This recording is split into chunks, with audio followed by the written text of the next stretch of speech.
Good morning, everybody, and welcome in to the Week 4 Establish the Run First Look Show. Incredible. We're already at Week 4 here. The season just seems to be flying by as it usually does. I hope that Week 3 was fruitful for you all. I hope everyone's enjoying this season so far. Again, the purpose of this show is to kind of give you a first look at the week ahead, get yourself in the mindset of what's coming here as we transition from week 3 to week 4 and, really start to get ourselves in the mindset of what kind of plays we should be looking at, what constructions look like, what the slate looks like as a whole. So that being said, let's not waste any time. Let's dive right in.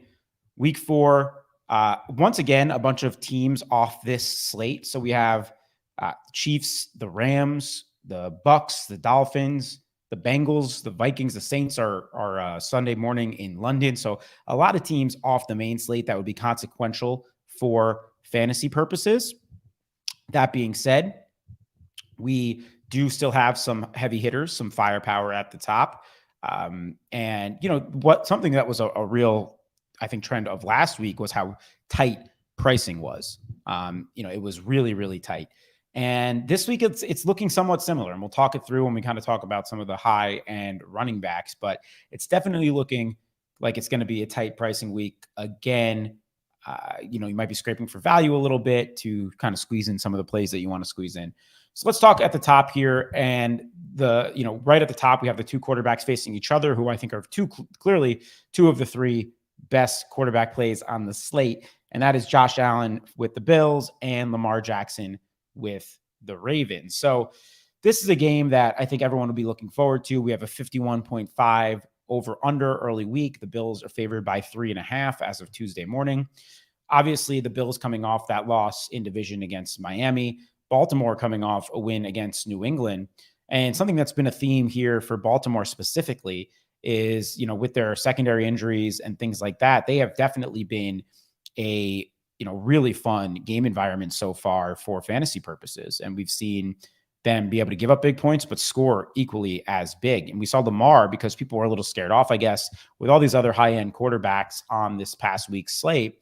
We saw Lamar really be under-owned in DraftKings GPPs. I think he was only 3% or so owned. And, I made the argument that he should always be in play for any type of DraftKings tournament. The floor, the ceiling case is too high on Lamar Jackson. And we saw that come to fruition with 43 DraftKings points coming off a 48 week point before that. He's now over 100 rushing yards in 2 straight games. Especially this game's at home, especially if Buffalo is going to still be missing Micah Hyde, Jordan Poyer, these guys in the secondary, and we'll see what happens there. But this game could absolutely shoot out. I could easily, once again, see either of these guys being the top quarterback on the slate. I think Buffalo is going to come out swinging, coming off that loss. And, we know Josh Allen probably has the highest floor of anybody here. I want to be attacking this game. I know it's going to be chalk. I don't really care. I think that it has a ceiling like no other on this slate. And I think both sides are equally attractive. We'll see what ownership comes in on later in the week. Usually I'm less concerned with ownership at quarterbacks. Especially in large field tournaments, it's way more important just to get the right play. For cash, it's a little bit different. You need to fit in, obviously, the right pieces that make sense to construct your highest floor lineup. So we'll see if these guys are in play. I'm sure they will be, but there are some cheaper plays we'll talk about in a minute here that might also be in play for cash.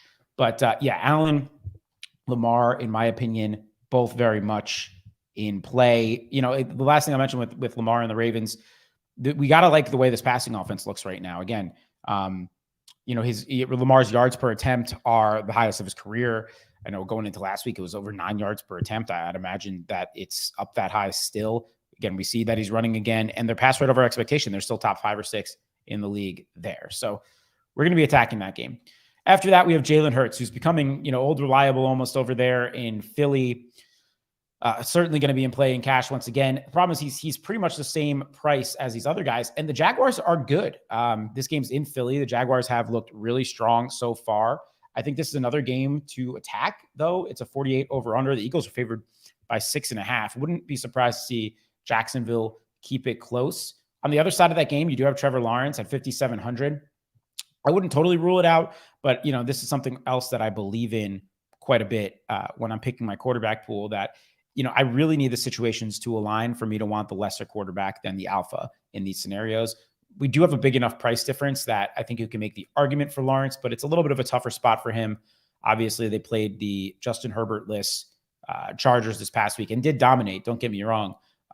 And the Eagles might push them to the point where he is passing a lot here. But 5,700, I don't think you could totally rule out Trevor Lawrence this week. So going down from that game, you do have Kyler Murray sitting there once again. Obviously, a little bit disappointing last week. I mean, threw the ball 58 times against the Rams and only came away with 16 DraftKings points. That's what's going to happen when he doesn't throw a touchdown and he only has 8 yards on the ground with his legs. He's still in the group for me that I don't really eliminate him from any player pool. But Carolina does have a front seven, a pretty good front seven. They might be able to get some pressure on him. Definitely don't like Kyler as much as some of the guys right above him. I don't think I put Herbert in my elite play tier until I see him be Justin Herbert again. I don't know what's going on there as of right now. We'll see. He clearly playing injured, but did not look like himself. I'm a little scared of the Chargers in general. That said, they get the Texans this week. I don't think they'll have to do too much to go out and win this game, but I don't think I'm using too much Justin Herbert in DFS right now, although he is priced down to reflect that injury, 7,100 as opposed to, 8,400 Josh Allen, for example. Russell Wilson against Vegas, does get a strong division spot here. Obviously, the Vegas are an 0-3 desperate team. I wonder if this game has shootout potential. I'm a little bit concerned about this Denver team, or maybe a lot of it concerned. Obviously, that game on Sunday night against San Francisco was ugly. This is only a 45.5 point over under. Denver is 2.5. I'm sorry. The Vegas is 2.5 point favorites here. I don't love it at 6,700, but he's in play. If I'm playing into the 6K tier, I much prefer Aaron Rodgers at home against New England. New England's been a passing funnel all season. They've been okay against the run. They've been getting crushed against the pass. We saw it once again with Lamar and the Ravens last week. So I really think that Aaron Rodgers here, I get he hasn't had one of his huge games yet.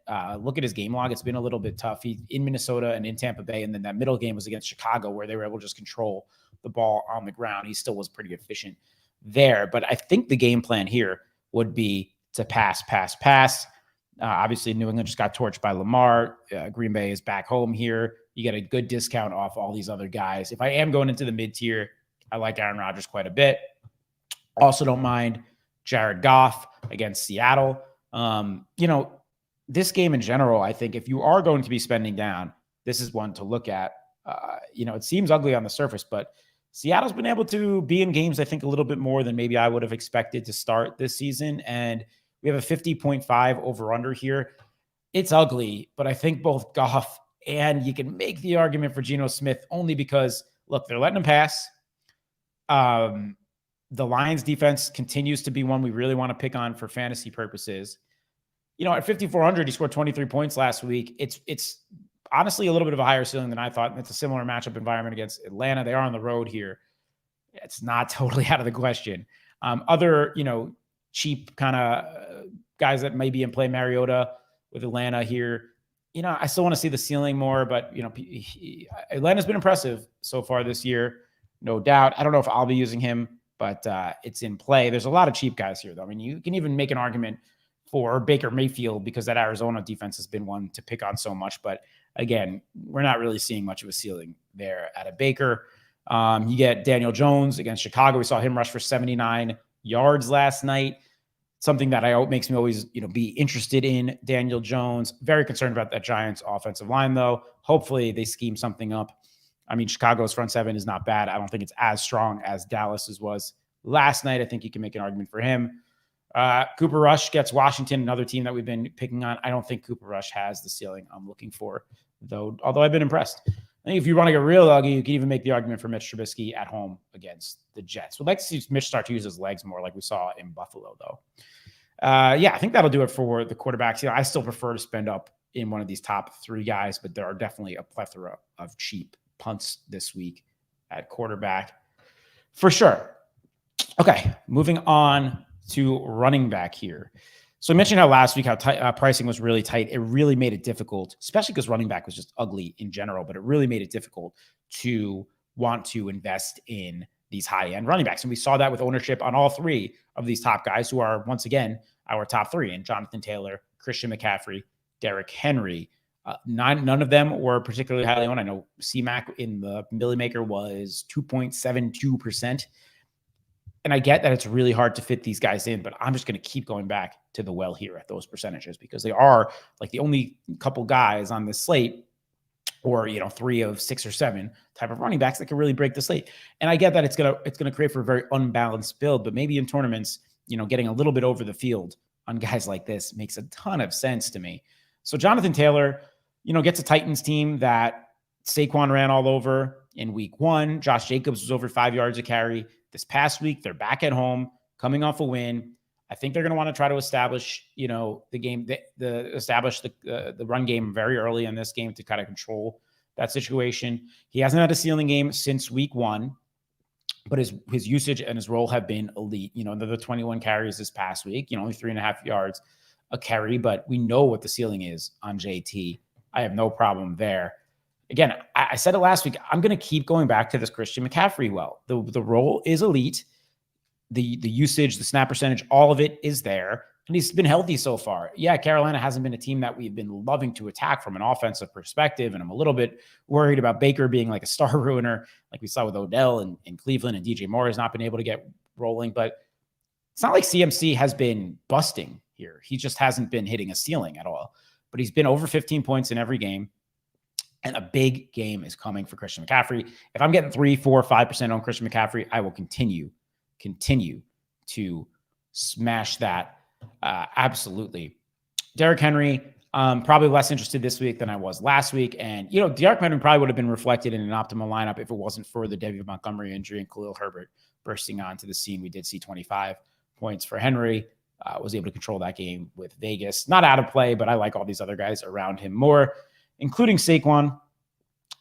Looked really good again last night with that beautiful touchdown run, is involved in the pass game, has a weekly floor that I think, for someone as boom bust as Saquon is, we maybe wouldn't expect. Gets a Chicago team here that Dameon Pierce just ran all over. I mean, this is a really good Saquon spot. I'm sure he'll be pretty popular, but he's all the way up to 8K. So it's hard. Again, it's hard to jam in these running backs. I think people want to play receivers and pay down at running back. So you may have an opportunity to sneak him through the cracks a little bit. Speaking of falling through the cracks, Nick Chubb probably does just that at 7,900 against Atlanta, yet we are coming off 2 strong Nick Chubb games. He's never a sexy pick, and he doesn't catch the ball. So in DraftKings, he's more of a FanDuel play, but I don't rule him out. Austin Eckler's the guy I wanted to talk about most this week. You just saw the, if you see the thumbnail on the YouTube video, I always talk about that. We talk about who to put on there. It's really about matchup here and price. So you're getting a big discount from what he's been at, or, he's been over 8K, and you're getting a big discount off of, Jonathan Taylor, for example. And I know I'm really worried about investing in the Chargers in general with this Justin Herbert stuff, but you get the Texans, that Khalil Herbert, who I like a lot, is a good running back, but just ran all over Houston right now, as you can see on DraftKings metric, 32nd against the run from a DraftKings perspective. And Eckler, I'm a little bit worried about Josh Kelly and Sony Michel usage, but look at the targets here, 8, 10, 4. Austin Eckler is still I don't know if I would call him an elite fantasy asset right now, but he's still a top 12-ish fantasy asset. Would I be picking him 5th, 6th if I was doing a redraft right now? I mean, knowing what we know about the Chargers in their current situation, no, but I would still be picking him towards the end of the first round. And I just think this is a really good spot that you might be able to get him at low ownership. I like him a lot for tournaments this week. Aaron Jones, I prefer attacking New England through the air, but he could be a part of that. So I include him I can include him in Rodgers stuff even. He's fine. Swift looks like he's going to miss a couple weeks. So Jamal Williams, I'm sure, will be chalk. Take that for what you will. He probably will be a cash game lock at 6,100 would be my guess. That's just an early week sniff would be that Jamal Williams is going to be a cash game play across the board here. He's been leading the league in goal line carries. Now he might have that backfield to himself. Certainly looks pretty good for Javonte Williams this week against Vegas. We just saw Derrick Henry have success over there. Haven't seen that 12 target game that we saw in week 1, but he still has 9 targets over the last 2 weeks. We'll take that. We saw Melvin Gordon have a little bit more success than Javonte this past week. Maybe we get a, shift back towards a major Javonte week this week. I like him in the mid 6Ks. Cordarrelle Patterson, man, I just color me impressed. I really thought we had negative regret, or we had regression coming for CPAT this year after that year last year. But Damian Williams, who kind of got that last minute hype coming into the season, gets hurt in week 1. Cordarrelle Patterson has the elite role once again. Isn't even catching passes, and he's still getting into the end zone. He's leaping over guys like it's crazy. I mean, it's really, really, really impressive. 2 of the 3 weeks have been over 25 points. Remains 6'5". I think that's a fine number. Faces a Cleveland team here that isn't the best matchup. I think their defense is pretty good, but they are at home. You might be able to catch balls. Najee Harris and Jaylen Warren were able to run on them a little bit last Thursday night. I think he's a solid play. James Robinson continues to make me look foolish. I continue to fade. I don't know why. Obviously, at this point, the Achilles injury is not anything of a concern. He's just a good player. I don't love the matchup with Philly, but we have seen Philly get in shootouts before the season, give up some points. I don't think he's out of the running here. Zeke gets a little bit of the Monday night discount. Is fully splitting with Pollard, but did have 15 carries, almost 5 yards a carry. Had gotten the end zone last night against a Washington team in which we like that matchup. I think Pollard's in play too, although I think honestly, with only $100 difference, I would prefer Zeke. Moving down the board there a little bit, Khalil Herbert will absolutely be in play if David Montgomery is out. Shouted out last week in some of my stuff that I was into Herbert as a GPP play, even if Montgomery was healthy, just given how popular Montgomery was going to be. But he dominated the ground against Houston last week. I think he's absolutely in play, as a Dameon Pierce against the Chargers. We just saw James Robinson and ETN have some success. Down the board here a little bit more, Michael Carter, Breece Hall. I wouldn't rule them out against a Pittsburgh team that Nick Chubb and Kareem Hunt just had some success on. Rashad Penny against Detroit as well, under 5K, I think is a warranted play. So there's options again down the board for running backs. I don't think people are going to be picking on these expensive guys, especially with pricing being tight. Going over to receiver, again, we mentioned that a lot of these big teams off the board. So we don't have Jamar Chase. We don't have Cooper Kupp. We don't have Justin Jefferson on this slate. We don't have the Chiefs guys. So, I wouldn't be surprised to see a little bit more ownership towards the top of this list here, especially because it looks like Amon-Ra St. Brown underwent tests on his ankle today. I don't know if he's going to play. It sounds like he wouldn't be out for an extended period of time, but doesn't sound great for the sun god who we all love. So that puts us with Diggs and Adams. Diggs, who, to get a little banged up in that game. I'd imagine he's going to be very popular because there's going to be a lot of Buffalo stuff, a lot of Baltimore stuff. He makes sense in all that correlation. We've seen Baltimore get picked on through the air all season. Diggs is a really good play once again. Obviously, he's up from his 7,700 tag to 8,400. That's a fine price. He's definitely in play. Davante Adams gets a Denver team here. We haven't seen Davante Adams go off now since week 1, but he did have 10 targets last week. Davante Adams is always in play. AJ Brown, if Jacksonville keeps this game somewhat close, and again, Jacksonville's pretty good, but these Eagles guys I'll be interested in, especially in correlation with Hurts. Both him and Devonta Smith might be a sneaky game to attack if you really think that the Jaguars can push. The matchup for Michael Pittman is not bad against Tennessee when we're looking at the top there. Keenan Allen's practicing this week, so we might get Keenan Allen back, and he's all the way down at 6,500 as opposed to Mike Williams at 7K. This is certainly a max 1 spot for me here as we wait on the Justin Herbert stuff. Hollywood coming off his best game of the year for sure with a 17 targets, 14 for 140, over 30 points. Good to see that. I think Hill's volume will continue to be there while DeAndre Hopkins is out. Again, I haven't loved investing in these Seattle guys and things like best ball and all offseason. I was avoiding it like the plague, but against Detroit, I'm into Metcalf and Lockett here for sure. And then CeeDee Lamb gets the Monday night discount.